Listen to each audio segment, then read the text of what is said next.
Hi, all. We are back with the Danvers Armory Heist of 1976. Nina and I decided to cover this when we were scouring through an FBI summary of Dad's activities that was provided to the U.S. Department of Labor's Office of Labor Racketeering in August of 2002. That is an absolute mouthful. The 2002 investigation was completely unrelated to today's topic, so we will save that for the end of the Double Deal series itself, whenever that may be. We will never get to the end of this, right? We need to get to the end. We have other podcasts we want to do. We have to finish the book. Okay, minor details, but some not minor details were in the document. In the FBI's outline, there were two entries regarding Ritchie trying to give the feds information about the 1976 Armory heist dated August 17th and August 20th, just days after the heist took place. Information that, according to the FBI, they just weren't interested in. The Fed's notes inferred that Ritchie just wanted money in exchange for the information, and the Feds weren't willing to cough up a nickel. We never bothered to look at the next page of the summary. The minute we saw the armory info, we started researching. I was putting all of that to the side to start prepping for the next episode when I noticed on the following page there's an entry dated September 22nd that Dad called the feds to complain that he hadn't been paid for the information that he had provided about the armory heist. So they did take the information from him, but they didn't record it in the 302. It was either conveniently left out or heavily redacted. I don't know. Remember, the feds wouldn't release any of the 302s to me from September of 1969 until the early 1990s. And even then, it's missing, I'd say, more than 75%. We have 302s from the JFK docs that were released up until 2017 that aren't noted in that summary. Forget about what they actually gave me for 302s. That's why I asked you to submit a separate FOIA under his informant number specifically. In my mind, this time around, the information was missing because the feds were covering for Whitey or Stevie. I totally agree with that, and I'm betting that Zip Connolly told whoever the two agents were that Ritchie couldn't know anything to protect his two favorites, or he told them that Whitey was giving him information of a much greater value and he needed to stay in play. Even if we had entirely redacted clues with the dates, we'd have a better idea of what actually happened. Well, that's for sure. But long story short, that's how we ended up here. I also found it very interesting that the heist was on August 14th, the same day the Plymouth Mail robbery took place, the same day Pro Learner and company were arrested for the Maffeo Malay hit, and the 1 year anniversary of the Bonded Vault heist.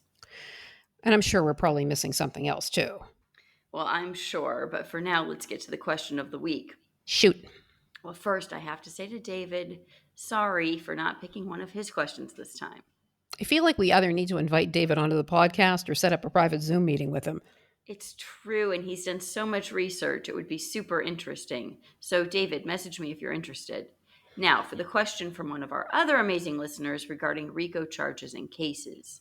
To be clear about last week's episode, the massage parlor case was the first round of RICO indictments to go on trial in Massachusetts, not the U.S. The first case was the so called cowboy mafia, I think, that was based in the South in 78 or 77. I'm not sure. I think so, but let's not get distracted and let's get to our question. All right, I know we're supposed to stay under 20 minutes today. Exactly. So, our listener wanted to know about the charges brought against Howie Winter and company in the track fixing case. Also, try saying that, and whether those also fell under RICO. So, the answer is yes, but the indictments didn't come down until January of 79, and Howie Winter wasn't convicted until August 21st of 79. So, the massage parlor case won the RICO race. And that sort of rhymed. Hey, now I'm a poet. Oh, yeah. But seriously, we will go into painful detail about the charges, Tony Chula's role as an informant, Zip Connolly covering for Whitey and Stevie yet again, and all that interesting stuff when we finally get to Howie in what should be mid-August. We're making progress. Okay, before we get into the Danvers heist, do you want to give a little history about other armories in the area that had been hit over the years? Yes, because I think Jack Kelly was responsible for planning it, if not the actual execution of a few of those armory heists. And according to Richie's tales, I am right. And I agree with you. There is still one robbery of an armory in the 60s that I can't find. Again, I'm assuming that Dad's story wasn't fabricated. Well, we'll keep looking and put it in the book, but for now, let's go back to the 40s. So from February to April of 45, and I just find the timing interesting since the war was winding down at that point. So, from the beginning of the US involvement in the war up until the beginning of 45, they had armed security at all of the armories around the clock. In January of 45, the round the clock security was pulled. So, it does make sense that they started robbing again in February of 45. So interesting. Okay.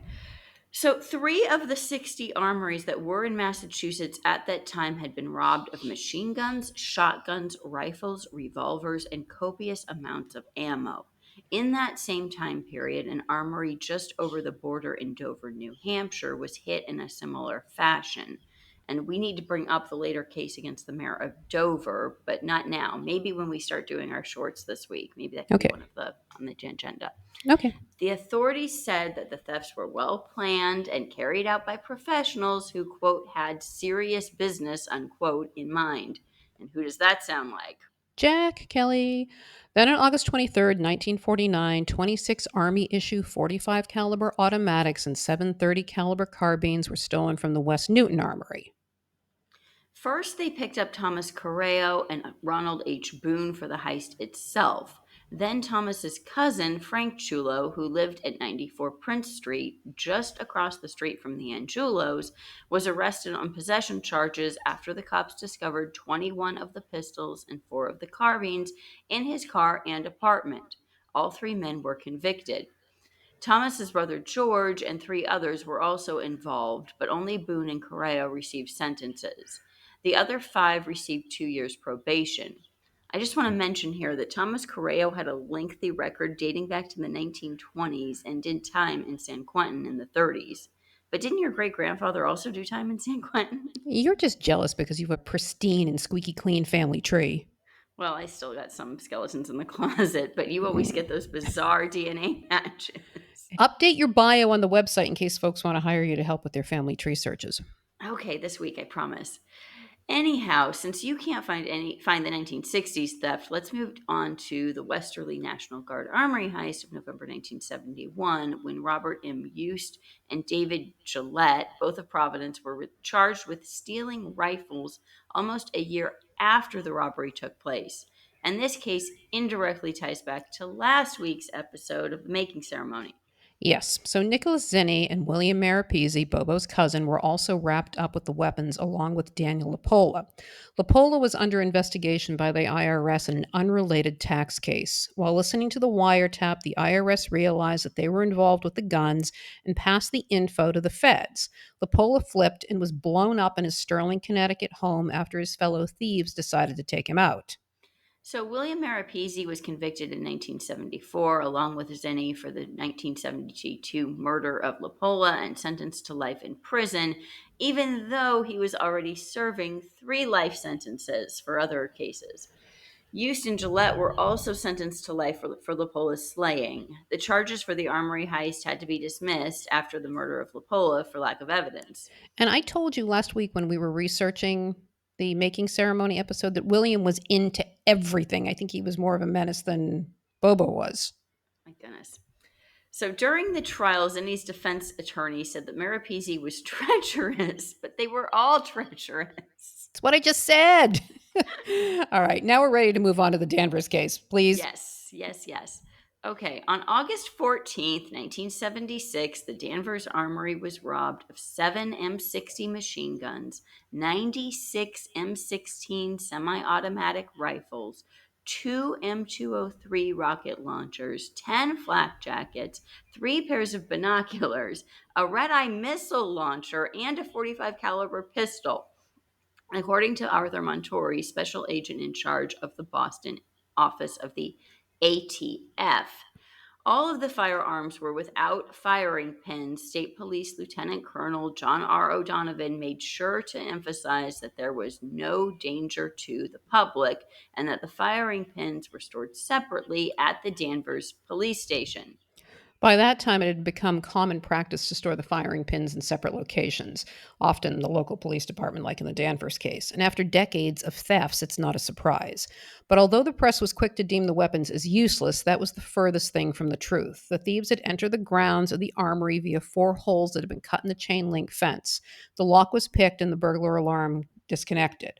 Once inside, they approached the gun vault where they used pickaxes to tear apart the concrete and steel reinforced wall and cleaned the place out. The items were believed to have been transported in a wheelbarrow, which was found abandoned near the fence on a path leading to the nearby Ramada Inn, and all piled into an unmarked white van. I am trying to imagine an M60 in a wheelbarrow, but anyway. They're not that big, but still, I'm trying to imagine like the rocket launcher type Well, that's situation in the wheelbarrow. That's the thing. Anyway, the theft wasn't discovered until Monday, August 16th, and an armory employee reported it to the authorities. They immediately began interviewing the hotel guests at the Ramada, hoping someone saw something. And since all roads lead to Maine, the first round of suspects were two guys there named Richard Pizzariello and Edward Guion. They were first linked to other robberies and bombings.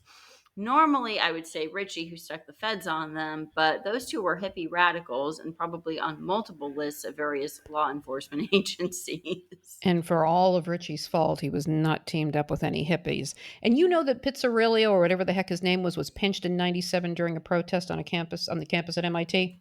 Paid agitators, he had just gotten out of a 2 decade stint in prison for blowing up a power station in Maine in 1977.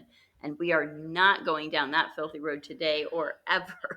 All I'm going to say is some things never change. Different decade, different so called cause, same BS. All right, Yuri Bismailov Jr. over It's there. true. Okay. Speaking of things that never change, the New York Times ran a piece about the Armory heist that read faulty firearms stolen from National Guard Armory.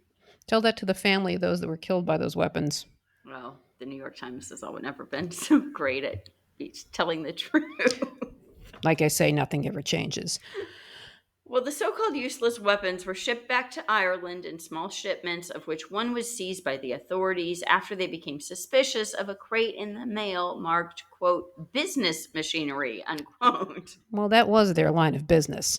Another shipment was seized in December of 1977 when a ship bound for Dublin was intercepted after a tip from Belgian authorities. In addition to M60s, anti tank guns, landmines, and Russian made hand grenades were also seized. Who knows where those goodies came from? Just under a year and a half later, on Sunday, January 29th, 1978, in Derry, Northern Ireland, for a ceremony marking the anniversary of the Bloody Sunday Massacre, one of the M60s from the Danvers Heist was on display at a vehicle checkpoint along the commemoration march route. Four IRA men manned the spot and told reporters that the weapon could fire 300 rounds in a minute and claimed it had been used in two attacks against security forces in the recent months. As the roughly 5,000 attendees passed by, they cheered at the sight of it, and the headline in the Irish Independent read, Supergun on show at March in Derry. How Soviet. Mm-hmm. Just a few weeks later, on March 1st, one of those M60s was used in an ambush of a British patrol, which killed a 20-year-old soldier named Paul Shepard. The weapon fired 41 shots in less than 3 seconds, according to police. It was the second killing in less than 24 hours. On April 3rd, the RUC confiscated one of the Danvers M60s from an IRA member while searching a house on Canvas Ave in Belfast. They also recovered a full belt of ammo, an incendiary bomb, and 4 pistols. And April was a busy month. On the 24th, the Garda recovered another one of the M60s, along with 200 rounds of ammo, after a road chase along the Bucharana Derry Road. Then in August, 2 more of the M60s from Danvers were recovered from the IRA. On December 21st, 3 British soldiers were gunned down by the IRA using one of the M60s that was mounted to a makeshift armored vehicle. The attack took place in Crossmaglen just a few months before. The Republican News printed a photo of a masked and hooded IRA man operating an M60. A little over 2 months later, on March 1st, gunmen near the Crossmaglen on the Armagh border opened fire on a British Army helicopter. 3 British soldiers were shot, but no fatalities. Then, 5 months later, and a little over 3 years after the weapons were stolen from the Danvers Armory, a roadside bomb ambush killed 18 British soldiers on August 27th, 1979. It was the single deadliest incident of the conflict. It was also the same day that Lord Mountbatten was assassinated on his yacht by the IRA. I'm glad that you have me slightly beaten in the cousin match on Dickie Mountbatten. Yeah, I did not need to win that one. Sure, you did. While all of that was going on, an investigative reporter from the Boston Globe named Andrew Blake was interviewing Peter McMullen about his time as a member of the IRA and his activities in the U.S. and Northern Ireland. According to that 5 part Boston Globe investigative report that began running on September 2nd of that year, an IRA representative met with the Danvers Armory thieves in Chicago and purchased part of the weapons. But he claimed that he did not know who the thieves were. Which I don't buy, considering he claimed his initial job in the US was to screen people selling weapons to ensure they weren't agents or informers working for the authorities. In my mind, he did reveal who the buyers were, but the feds told him to keep quiet because they had to protect the Golden Boys. And you've seen the Valhalla docs that the FBI released on the Vault website. It was somebody had like a Sharpie party over there. You can't even read anything. A total waste of time trying to glean any information from there.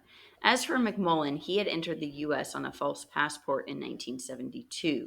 Prior to his arrival in the States, he bombed British Army barracks and shot British soldiers. And he participated in 9 bank and hotel robberies in both Ireland and Northern Ireland that netted $500,000. Besides screening potential sellers, he was organizing the purchases and the shipments back to Ireland. During one of his trips back to Northern Ireland, he landed in jail. But upon his release, he slipped back into the States and even managed to obtain a U.S. passport under the name Terry Enright. According to McMullen, when the IRA ordered him to kidnap the New York businessman, he turned himself into the feds and spilled the beans. The IRA sentenced him to death in absentia and ordered him to return, but obviously he wasn't going to do that. Well, the following month, in October of 1979, the trial of Shepard's suspected killers, Henry, oh my gosh, McCavanagh. McCavanagh, I had it for a second there, okay, and Francis McGuire commenced. And I have to assume that thanks to McMullen's cooperation with the government, the raid on the docks at the North Quay led to the seizure of M60s, Armalite rifles, and semi automatic handguns. The weapons were recovered from shipping containers on the ship that had traveled from the States. The guard wouldn't reveal how they received the tip off or even the name of the ship. Not to be dissuaded, the IRA set up a display in the village of Carrickmore to flex and show off 2 M60s, several RPG-7 rocket-propelled grenade launchers, and an abundance of Armalite rifles. Well, I had to look. The population was below 500 people there. Well, it was a captive audience. I guess. But Cross Maglen was the real hot spot. A few weeks later, the IRA boys used an M60 to fire at a low flying British Army recon plane that was surveilling the area after an 18-year-old soldier was killed by a landmine. Really, it was nonstop madness in those days. Yeah, the so called peace wall in Belfast still gets cordoned off every night. I know. Okay. In April of 1980, the story made its way back to Massachusetts when firefighters arrived at a vacant home in Walpole to find burning chairs and 2 metal trash barrels filled with 46 M16s, all still missing the firing pins, by the way.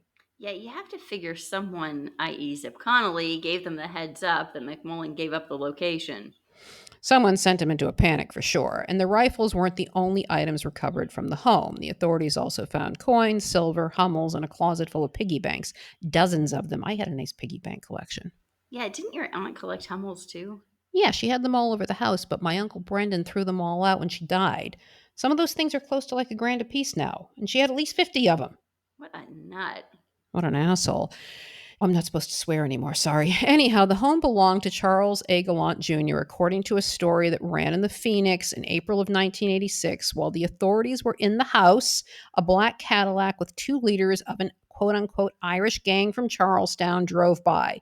The next day, the Charlestown guys flew to Bermuda with the feds trailing not far behind. The would be gang all checked into the same hotel, as did a well known European arms dealer. On April 14th, Dennis McLaughlin was arrested as he got off the plane at Logan from a trip to Bermuda. Some of you might recall that Dennis was the brother in law of Frankie Salemi. The authorities said they found a photo of him and Gallant in Gallant's home, and that was the link. but the charge against him was not related to that at all. The only thing they could come up with for a warrant was that he had 4 rifles and a handgun at his house in Seabrook, New Hampshire, and he was a convicted felon. But get this, he was also employed at the nuclear plant there as a heavy equipment operator. It's New England. It's normal cronyism at its finest. What's wrong with you? Come on. Okay, the feds could never confirm whether a meeting actually took place in Bermuda. The charges were dropped against Dennis. The authorities said that it was like the case they tried to put together against the mayor from New Hampshire, who we mentioned earlier, who they believed was supplying the IRA with weapons, but it was just another dead end for them. Yeah, okay, sure. Mhm. Well, that's until the Valhalla case came along in September of 1984, which netted a 7-ton haul of armaments. Among those weapons were ones reported stolen mostly from homes in the Boston area in the 70s. The newer weapons had all been stripped of their serial numbers. 5 men were indicted in April of 1986. They included Joseph P. Murray of Charlestown, who might have been busy exporting weapons to Ireland, but was just as busy importing marijuana to the Boston area. And he did so in style. According to an informant, Murray brandished a Mac 10 50 caliber machine gun with a silencer as he used to watch his dope being unloaded. Peter Nee, Robert Anderson, and John McIntyre were also indicted, but all of that has to wait for the Valhalla episode. Indeed. As for the Danvers heist, no one was ever charged, and it still remains an unsolved case. At least 10 soldiers were killed and 19 injured. I think our theory that it was a sanctioned Whitey and Stevie operation is highly likely. We'd love to hear from you guys if you know any stories about this robbery or if you have your own theories. For sure. And next week, we will be back with the gambling cases against Larry Bayoni and A.B. Sarkees. And others. Thank you guys for listening. Bye. Bye.